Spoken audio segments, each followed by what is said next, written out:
Halo, Assalamualaikum semuanya. Balik lagi bersama aku Lili di Ask Lili. Jadi hari ini, lihat dong, aku udah rapih banget nih. Baju aku pakai blazer gitu ya. Ini sebenarnya karena hari ini aku akan kedatangan tamu yang profesinya adalah seorang CEO di startup company. Nah, aku pengen ngobrol-ngobrol sama dia tentang gimana sih sebenarnya dia itu bisa menjadi seorang CEO di usianya yang masih muda. Kira-kira pengalaman apa yang dibutuhkan untuk menjadi seorang CEO di startup company? Terus juga kayak karakter kepribadiannya tuh yang kayak gimana sih? Lalu udah pada tahu dong drama startup. Namdosan Han Ji Pyong, kamu tim yang mana? Aku pengen tanya juga sama dia, gimana sih sebenarnya real life di startup company versus dunia startup di drama startup Han Ji Pyong and Namdosan. Oke, kita tunggu ya. Oh, nih sudah datang orangnya ternyata. Tunggu ya. Halo Gap. Halo Lili, apa kabar? Baik-baik. Makasih ya udah datang di sini mau diajakin ngobrol-ngobrol sama aku. Ya, tentunya senang banget lah bisa diundang. Boleh nggak diperkenalin dulu dirimu itu sebenarnya siapa sih dan kerjanya di mana sih? Halo semuanya, nama gue Gabriel, nama lengkapnya Gabriel Franz. Sekarang jabat sebagai CEO dan co-founder dari Kredibook. Kredibook itu adalah aplikasi pencatatan keuangan digital untuk pemilik UMKM. Pastinya kan UMKM punya tuh catatan. Nah, ini bedanya apa nih sama catatan yang biasa udah dipunyai sama UMKM? Ya, jadi masalah yang kita solve adalah selama ini pencatatan keuangan UMKM itu biasanya dilakukan secara manual, yaitu menggunakan buku, pulpen, dan kertas. Nah, itu menimbulkan banyak masalah seperti hilang, basah, rusak, lalu misalnya untuk rekapnya butuh waktu berjam-jam. Nah, Kredibook ini menyediakan aplikasi digital yang sekarang tersedia di Android untuk memindahkan semua proses manual tersebut ke dalam aplikasi sehingga datanya aman dan proses reportingnya, rekapnya itu bisa dilakukan hanya dengan beberapa detik saja. Karena tadi ngebahas soal aplikasinya, mungkin aku pengen nanya dong, itu sebenarnya kalau perusahaanmu itu Kredibook ini apa termasuk ke dalam startup atau perusahaan apa sih? Ya, jadi Kredibook ini adalah startup. Kalau di Indonesia kita kenal dengan perusahaan rintisan ya. Jadi biasanya perusahaan teknologi yang memulai dari awal, yang mulai dari kecil itu disebut startup karena mereka punya karakteristik untuk bisa, pertama mereka punya waktu untuk proof of concept. Jadi dengan ide yang ada, dengan solusi yang ada itu dibawa ke market, dibawa ke industri, apakah benar bisa menyelesaikan. Lalu setelah fase proof of concept itu baru fase growth, di mana solusi tersebut disebarluaskan atau menargetkan market yang lebih besar lagi untuk bisa grow sehingga bisa establish seperti perusahaan-perusahaan pada umumnya. Nah, kalau startup sendiri sebenarnya apa sih bedanya sama misalnya anak-anak muda yang membangun bisnisnya seperti bisnis kuliner atau rental mobil, atau misalnya orang-orang zaman dulu yang mungkin kerjaan kamu apa sih? Oh, aku punya perusahaan. Nah, itu sebenarnya bedanya apa sih gitu?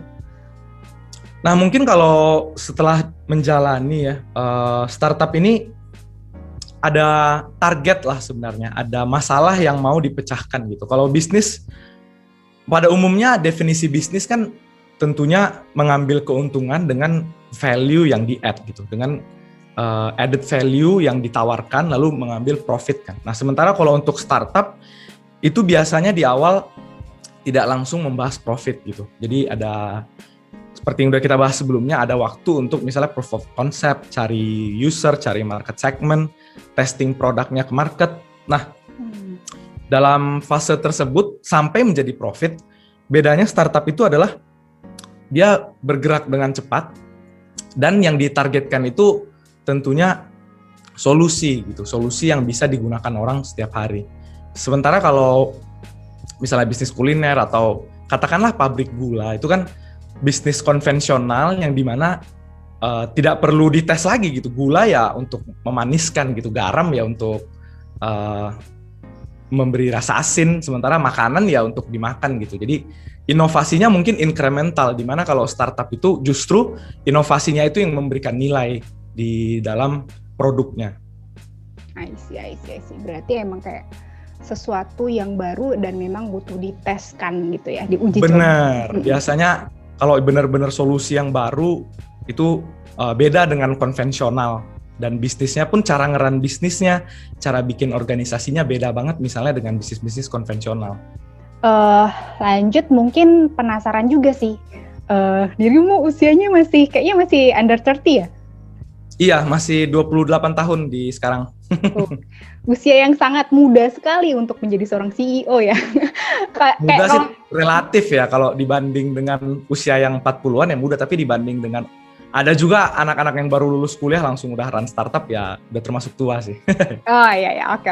Tapi maksudnya kalau misalnya kita zaman kecil dulu gitu kan, kayak nonton sinetron atau apa kan, orang-orang yang pemilik perusahaan tuh kayaknya tuh udah matang gitu, kayak udah late 50 lah gitu kan. Dirimu gimana sih ceritanya gitu bisa jadi seorang CEO? Kesempatannya itu gimana bisa datang, dan juga pengalaman apa yang dipunya sehingga dirasa kok bisa gitu menjadi seorang CEO? Oke, mungkin cerita tentang background sedikit ya. Semenjak kuliah, dulu gue berkuliah di ITB, dan semenjak kuliah itu memang udah punya aspirasi untuk bikin produk sendiri gitu. Dulu waktu kuliah tugas akhir gue itu adalah bikin device dari semacam komputer kecil untuk bisa screencasting ke TV. Nah sekarang itu udah di mass production, namanya Google Chromecast dari Google lah. Nah semenjak kuliah tuh gue selalu punya aspirasi untuk bikin produk sendiri gitu, karena gue merasakan fulfillment gitu ya, merasakan fulfillment bahasanya, saya kepenuhan atau kenikmatan atau enjoy lah gitu kalau bisa bikin suatu produk yang orang merasa terbantu gitu kalau pakai itu. Jadi semenjak kuliah gue udah punya mindset bahwa gue harus bikin produk sendiri, tapi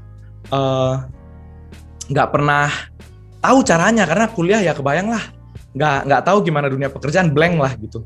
Jadi mungkin sedikit cerita dikit, salah satu drivernya ya, waktu kuliah gue pernah ikut lomba dengan satu orang ya, teman kuliah gue dulu.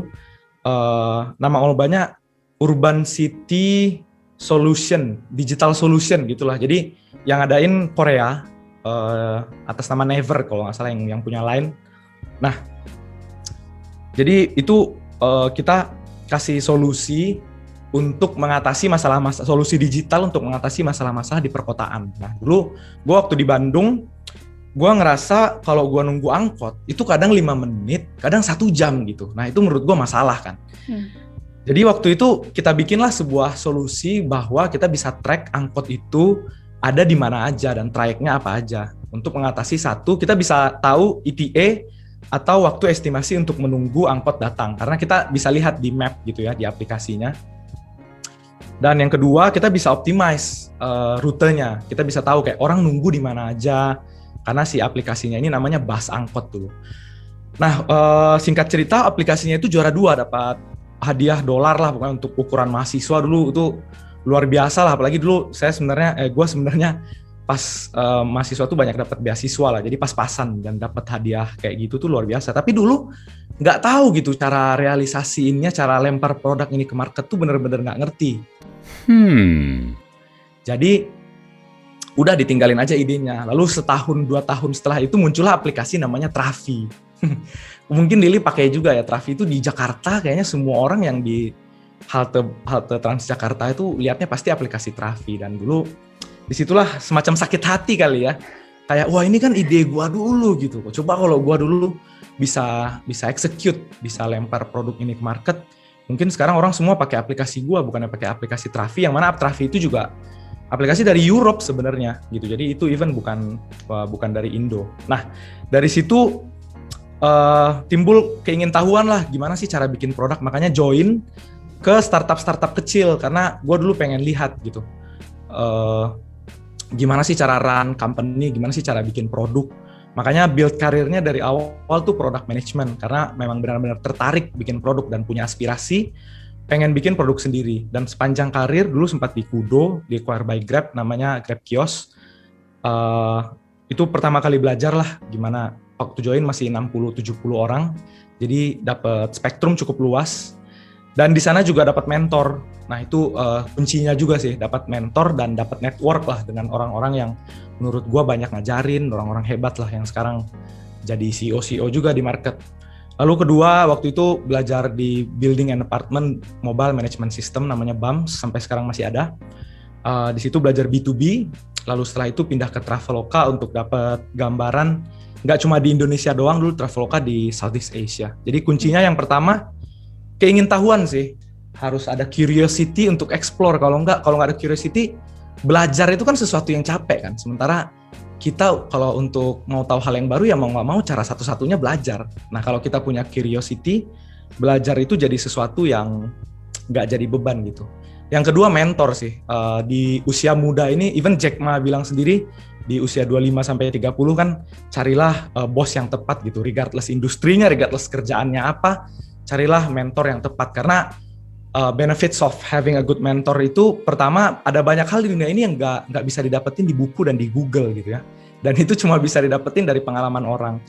Yang kedua ya mentor ini bisa kenalin kita ke network yang lebih luas lagi gitu, karena kalau gue sendiri gue tahu kelemahan gue nggak terlalu jago dalam networking gitu. Jadi mungkin dua hal itu ya, curiosity untuk belajar, yang kedua itu mentor itu penting sih. Datangnya kesempatan itu menjadi seorang CEO itu bagaimana? Oh, Credibook ya berarti ya. Jadi singkat cerita, waktu di Traveloka pun sepanjang gua kerja gua sering bikin produk, dan percayalah banyak juga yang gagal gitu ya, nggak berhasil di market gitu. Jadi intinya tapi bikin aja terus gitulah dulu mentalnya. Nah suatu ketika si catatan keuangannya boom gitu di India.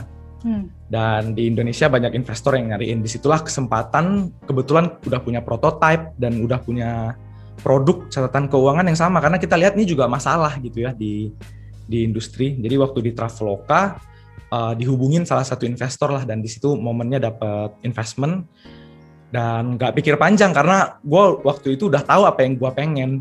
Sebenarnya ada nggak sih kayak karakter lain yang sebenarnya diperlukan untuk menjadi seorang CEO? Karena kan seorang CEO selain harus bisa tahu produk apa nih yang akan dibawa, dan akan ada timnya kan di bawahnya. Benar. Nah, kira-kira apa lagi tuh yang dibutuhin untuk running bisnis dan juga running tim? Mungkin beberapa yang penting. Yang pertama itu handling rejection lah. Karena kayak nggak menyerah gitu dalam handling rejection. Karena dalam running business as a CEO, bahkan running business in general, pasti banyak banget kegagalan yang harus dialami gitu, dan penolakan. Dan kadang-kadang itu bringing down the mental lah. Handling rejection itu nggak satu-satu tapi ditelan sekaligus, dan itu kadang-kadang bener-bener bikin down ya. Jadi boleh tanyalah ke semua CEO. Kadang-kadang gue juga menyarankan kalau tanya orang CEO gitu jangan tanya achievement-nya, karena achievement-nya bisa dilihat gitu di internet ya. Tapi tanya kayak, apa sih kegagalan terbesar yang pernah dialami, or apa hal yang udah dikorbankan untuk bisa sampai ada di sini. Nah itu mungkin pertanyaan yang lebih berharga untuk dipelajari ya. Jadi yang satu ya kegigihan dalam handling rejection lah, grit or perseverance kali ya bahasa Inggrisnya. Yang kedua yaitu namanya bulldozer type of mentality kali ya. Itu term yang cukup common di dunia bisnis kayaknya ya. Jadi gas terus gitu loh. Kita sebagai pemimpin tuh kita nggak boleh jadi orang yang ragu gitu. Kalau kita ragu ya gimana yang ngikut gitu ya. Sebagai kapten kita harus punya keyakinan bahwa kita harus ngarah ke sana gitu. Bisa ngerasain lah gimana kapten yang benar-benar ngerti visinya kemana dan gimana kita caranya ngarah ke sana, sama kapten yang ngeraba-raba juga gitu. Kalau kita sebagai follower yang ngeraba-raba, it's okay karena kita belajar juga gitu ya. Tapi kalau kita kaptennya, kita yang di depan, kita yang ngasih komen, kita yang ngasih perintah, dan kita ngeraba-raba, wah itu tim bisa kacau sih. Karena tadi dibahas nih bahwa pertanyaan yang paling penting untuk seorang CEO adalah apa kegagalan terbesar dan apa saja yang sudah dikorbankan, aku jadi pengen nanya nih, kalau dirimu apa? Mungkin kalau kegagalan dulu sebenarnya sebelum jadi CEO, gue pengen banget kerja di as a business consultant, karena dulu gue berpikir cara gue jadi CEO itu adalah dengan gue mendalami bisnis, karena backgroundnya teknik kan ya di kuliah. Jadi gue dulu selalu merasa business acumen gitu ya, pengetahuan bisnis gue itu nggak sedalam itu, dan menurut gue cara yang paling bagus, Silk Road-nya ya, jalan sutranya itu biasanya CEO tuh jadi business consultant dulu, lalu ambil MBA di Ivy League seperti Harvard, Stanford, baru dengan kayak gitu bisa meyakinkan investor lebih gampang gitu. Dan yang terjadi adalah gue apply di business consultant itu belasan kali mungkin selama 3-4 tahun itu gue apply di bisnis consultant tuh gue selalu di reject, dan itu rejection tuh pahit lah, seperti gue cerita tadi. Walaupun berkali-kali gitu rasanya tetap aja pahit gitu, kayak makan tanah gitu nggak enak kan, dan udah 5 kali 6 kali makan tanah ya rasanya nggak enak juga gitu. Tapi ya mungkin itu sesuatu yang harus ditelan lah gitu. Jadi dulu gagal berkali-kali lah di bisnis consultant, mungkin lebih dari 10 kali lah bisa gue bilang, dan itu yang membangun mental sih menurut gue ya, hingga sekarang ketika menghadapi kegagalan tuh gue bisa bangkit lagi gitu, nggak kayak meratapi dan stuck down there gitu. Itu pelajaran yang berharga lah, dan pelajaran yang gue ambil juga, oh ternyata gue bisa dapat investor loh tanpa harus dengan jalan yang gue bayangkan gitu. Itu sih. Kalau untuk sacrifice tentunya di masa muda gitu ya, mungkin buat bisnismen muda banyak waktu yang harus dikorbankan lah untuk running bisnis, karena again mungkin gue sendiri di Twitter banyak keresahan, gue lihat di sosial media banyak orang yang ngeluh, Sabtu Minggu kerja misalnya, atau kerja sampai malam tapi segitu-segitu aja. Again itu kan pilihan sendiri ya. Dan yang bisa gue bilang adalah kalau kita pengen belajar banyak, tentu yang dikorbankan itu udah pasti waktu gitu. Ketika kita belajar misalnya 4 tahun, orang misalnya dari manajer menjadi senior manager 4 tahun, dan kita bisa mencapai itu dalam misalnya 1-2 tahun, udah pasti waktunya dikompres kan. Udah pasti yang harus kita lalui lebih banyak gitu. Oke. Nah, pengen tahu juga dong kalau misalnya lagi down gitu, misalnya lagi banyak banget masalah dan rejection yang bertubi-tubi, untuk nge-up lagi mood itu gimana sih? Ada tips-tips nggak? Yang pertama, milikilah support system yang bagus ya. Kalau menurut gua sendiri hidup ini bukan single player sih. Jadi hidup ini desainnya itu multiplayer, walaupun ada banyak hal yang harus kita lalui sendiri ya. Tapi gue sendiri mengalami ketika gue down tuh gue butuh orang yang support lah. Jadi perlu banget komunitas yang sehat, keluarga yang suportif. Kalau emang udah punya family, itu sangat penting sih menurut gue, itu nomor 1 gitu ya. Jadi ketika kita down, kita tahu kita harus kemana gitu. Itu kita benar-benar bisa ada orang yang menerima kita regardless situasi atau kondisi kita seperti apapun gitu. Itu nomor 1 sih. Yang kedua, tahu cara ngisi tangki kita ya. Kadang-kadang kita kan kosong gitu ya, karena udah exhausted. Nah, kita harus tahu cara ngisinya gitu. Mungkin gue sendiri orangnya cukup explore hobi, jadi gue tahu kalau gue main musik tuh relaxing gitu. Kalau gue main game tuh gue nge-charge gitu. Itu cara gue ngisi lagi. Dan gue tahu gue nggak gitu suka kumpul-kumpul gitu ya, nongkrong-nongkrong. Jadi dengan kita tahu cara ngisi tangkinya itu ngasih kita energi gitu, kita tahu cara recharge kita. Dan orang beda-beda, ada orang olahraga gitu ya, lari, ada orang jalan-jalan doang, lihat pemandangan, ada orang makan, gitu-gitu sih. Tapi tentunya yang positif ya, jangan kayak belanja-belanja kan ntar jadi boros gitu misalnya. Yeah, kan ada kan yang kayak stres, aduh belanja-belanja, yang ada malah ini udah jatuh tertimpa tangga gitu ya, tagihan kartu kreditnya jadi banyak gitu. Iya, kecuali udah sultan ya, nggak apa-apa kali ya. Nah ya, kecuali gitulah. Iya. Kalau misalnya kita ngebandingin drama startup nih, Korea yang kemarin sempat happening, tim Han Ji Pyong, tim Nam Do San, dirimu tim yang mana? Wah, tim Han Ji Pyong dong. Waduh, ya. Kenapa milih itu? Kaya soalnya dia, aduh ngapain tuh, nggak jelas, yang pasti aja sih sebenarnya. Oke. Itu goal banget ya. Nah itu kalau misalnya kita bandingin nih real life di startup dengan drama, itu maksudnya dunia startup yang disuguhkan di drama gitu, itu ada beda dan samanya nggak sih?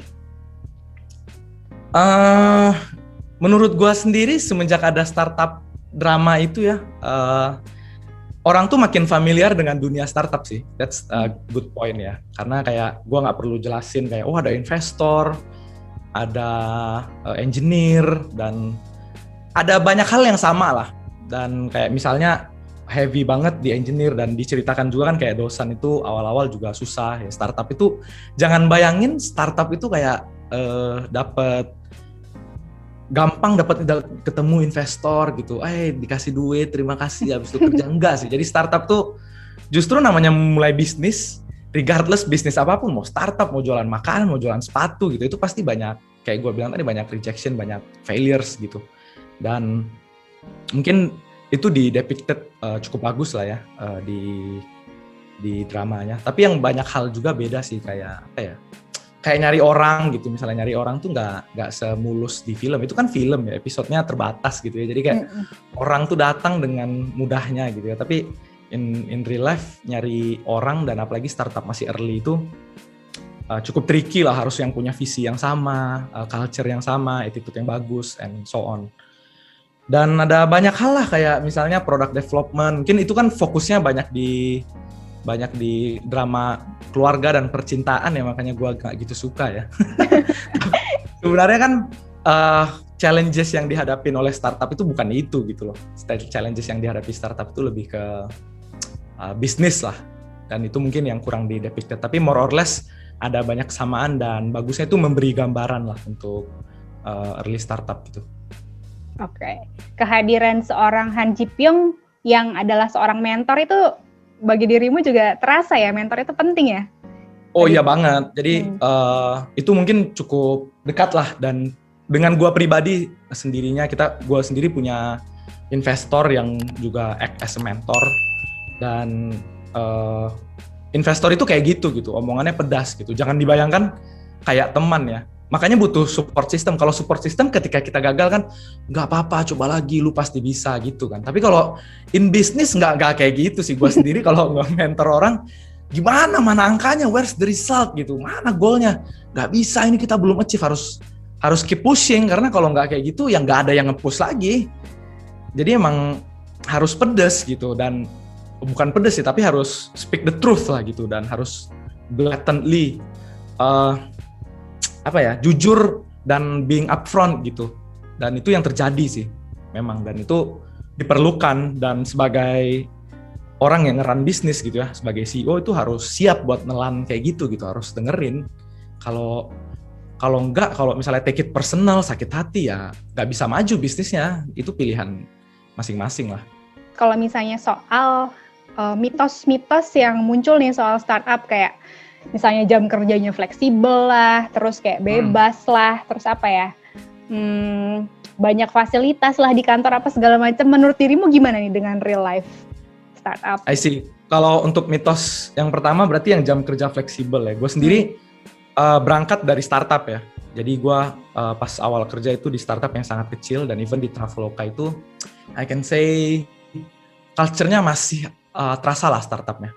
Nah untuk jam kerja, again as I've previously mentioned, sebenarnya itu pilihan sih. Jadi kalau misalnya dapat tim yang enak ya, gue sendiri di Kredibook gue nggak pernah maksa ya kalau kita kerja. Dan gue kalau diganggu malam-malam atau weekend, gue pun nggak suka. Gue selalu bilang Senin aja, karena gue butuh waktu istirahat. Again itu pilihan, dan kembali ke cara kita mengkomunikasikannya. Tapi mungkin ada beberapa bos mungkin ya, I can say direct manager yang misalnya kejam, kayak nuntut misalnya jam 11 malam dituntut ini. Itu kembali ke personality masing-masing dan culture yang dibangun di perusahaannya sih. Tapi kalau gue sendiri ya, kalau mau nggak pernah maksa untuk orang kerja gitu ya, dan nggak pernah ngalangin juga kalau mau kerja sampai misalnya larut gitu ya, terserah, itu gaya kerja masing-masing. Tapi sebisa mungkin kalau kita ngajak orang, kita ask for his or her consent sih. Gimana culture-nya, cocok nggak, lu pengen pace kerjanya seperti apa gitu. Dan kalau memang pengen belajar banyak ya mau nggak mau harus dikorbankan itu sih. Kalau misalnya satu-satunya cara untuk belajar hal yang harus dipelajari 4 tahun menjadi 1 atau 2 tahun, ya waktunya harus dikompres gitu. Jadi I can say dulu di awal-awal di Kudo atau Grab Kios juga jam kerjanya lumayan sadis lah. Per minggu, dan kadang-kadang weekend juga masih banyak kerjaan, especially minggu sore, minggu malam gitu. Cuma yang gue dapet ya, gue belajar banyak gitu tentang bikin produk. Keluar dari sana 1,5 tahun, even gue bisa bikin produk sendiri gitu. Yang mana bikin produk sendiri itu hal yang harus dipelajari satu-satu tuh harusnya cukup lama gitu. Jadi tapi kalau mau belajarnya santai juga sebenarnya oke-oke aja sih. Jadi sebenarnya kembaliin lagi ke orangnya masing-masing. Dan kalau culture yang mau gue bangun kalau di Kredibook adalah ya kita set pace kerjanya masing-masing dan dicocokkan ke tim.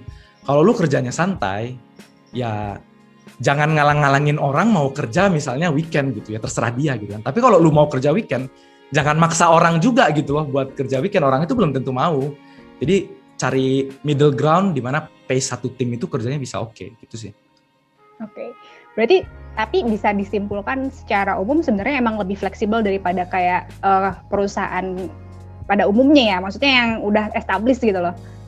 Bener, gue sendiri pernah intern ya di perusahaan penyedia telco gede lah, global MNC. Nah yang gue tangkap adalah kalau di startup seperti yang udah kita bahas juga, ada banyak hal yang mau kita coba, ada banyak hal yang kita belum tahu, ada produk baru yang pengen kita rilis. Jadi kita butuh waktu lebih lah buat, butuh fokus lebih buat ngerjain hal-hal tersebut. Sementara kalau di perusahaan yang established lebih ke running business as usual lah. Apalagi kalau bukan di R&D ya. Jadi produknya udah ada, kliennya udah ada, usernya udah ada, customernya udah ada, ya kita maintain good profitability out of it, gitu aja sih. Oke, I see. Jadi memang harus kayak lebih konstan gitu ya, karena emang udah jelas gitu ya. Nah, bener. Apa sih namanya? Terus kalau next mitos tadi yang kayak lebih apa ya? Banyak di kantor, banyak fasilitas, itu gimana? Itu nggak semuanya sih, startup juga ya. Itu pasti startup yang ada itunya yang punya uang sih udah pasti ya. Dan yang startup yang punya uang tuh sebenarnya nggak banyak juga gitu. Jadi 90 to 95% of startup itu fail untuk mendapatkan investor. Justru kita lihat banyak karena yang masuk berita yang dapat investment, ya kan? Dan di balik itu ada 90 sampai 95% yang gagal gitu loh. Jadi kalau startup yang seperti gue sendiri juga suka ya kalau dari dulu misalnya di startup lama tuh ada meja biliar, ada gaming konsol di kantor, yaitu untuk menjaga culture kerjanya tuh dinamis lah. Kita pengen nggak monoton gitu ya. Terus kalau Google bilang juga kalau di kantor tuh orang kayak main game dan di kantor itu jadi bisa ngobrol-ngobrol tuh meningkatkan kreativitas lah. Lagian kita butuh banget kreativitas. Gue sendiri sering nanya kita apalagi nih yang bisa kita ini, dan gue sering ngelempar ide kalau kita kerjain gini oke nggak. Nah itu butuh kreativitas. Nah kalau kerja datang kantor duduk buka laptop gitu terus kreativitasnya nggak bakal datang sih, susah lah gitu. Tapi kalau ketika kita main game, kita ngapa-ngapain gitu, main pingpong, ada meja biliar, kadang-kadang ada dingdong ya, banyak lah biasanya. Nah itu justru momen-momen dimana dulu gue ngobrol-ngobrol di situ, ini harusnya gini, harusnya ini, dan itu meningkatkan interaksi dan juga kreativitas sih.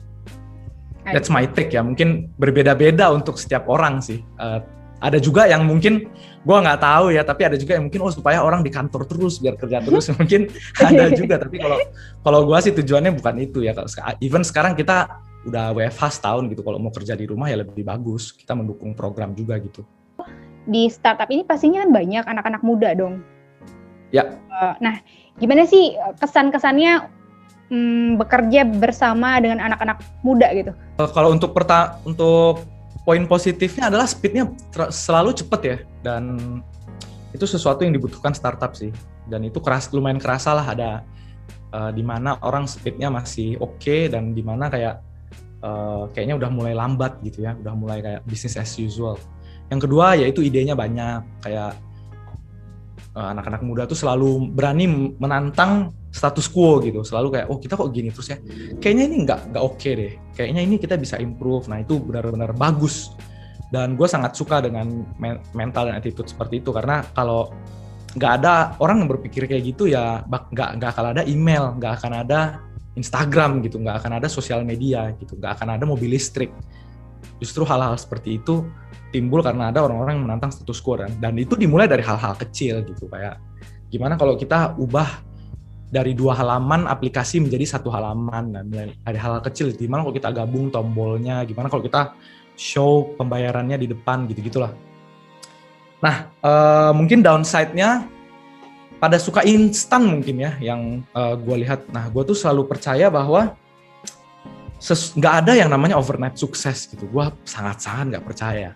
Bahkan overnight, kalau cerita Credibook sendiri yang dapat investment itu, gue udah bikin produk udah banyak, gue udah melalui ABCD. Jadi yang namanya overnight sukses itu pasti kalau ditarik ke belakang itu bisa jadi effort selama 10 tahun, effort selama 15 tahun gitu. Tinggal dibaca cerita-cerita yang udah ada ya. Tapi kayaknya yang gua tangkap adalah anak-anak muda sekarang tuh melihat banyak cerita-cerita overnight sukses dan nggak track back ke belakangnya gitu. Kayak Clubhouse.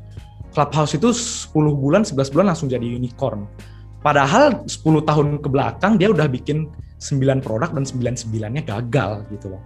Dan mungkin poin itu yang jarang dilihat, dan banyak dengan adanya sosial media ini mungkin kecenderungan untuk membandingkan tuh jadi lebih tinggi kan, dan yang dilihat di sosial media dan di berita tentu itu achievement-nya gitu loh. Again, itu achievement-nya bukan rejection dan failure yang ada di belakangnya gitu. Jadi itu membentuk mindset buat orang-orang yang mungkin nggak melihat rejection-nya itu adalah 2 tahun udah bisa jadi senior manager ya. Misalnya banyak banget sosial media, 3 tahun misalnya penghasilan udah bisa 30 juta ya.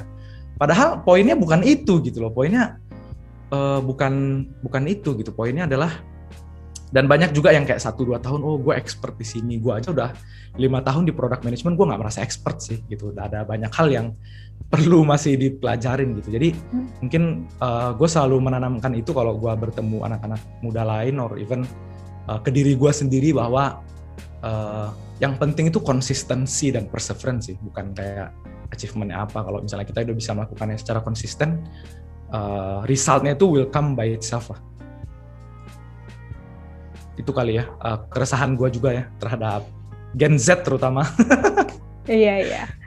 Ya mungkin kita harus, nggak tahu sih, ini tugas rekan-rekan gue kali ya, kayak ngembangin program apalah untuk minimalisir si instant mindset itu. Benar banget. Oke, Gap, ini kayaknya udah cukup lama juga nih kita ngobrol kan ternyata. Iya. Almost 45 minutes. Ya, biasa tuh kalau udah ngobrol emang begitu. Oke, aku ucapin banyak terima kasih banget gitu ya udah mau sharing-sharing tentang semuanya itu. Ya mudah-mudahan sih teman-teman yang nonton itu terinspirasi lah gitu. Amin. Jadi nggak hanya ngelihat suksesnya aja, tapi juga lihat prosesnya, apa aja tuh kegagalannya. Nah, oke deh kalau gitu kita pamit aja kali ya. Terima kasih banyak ya Gap ya. Thank you Lily, thank you semuanya.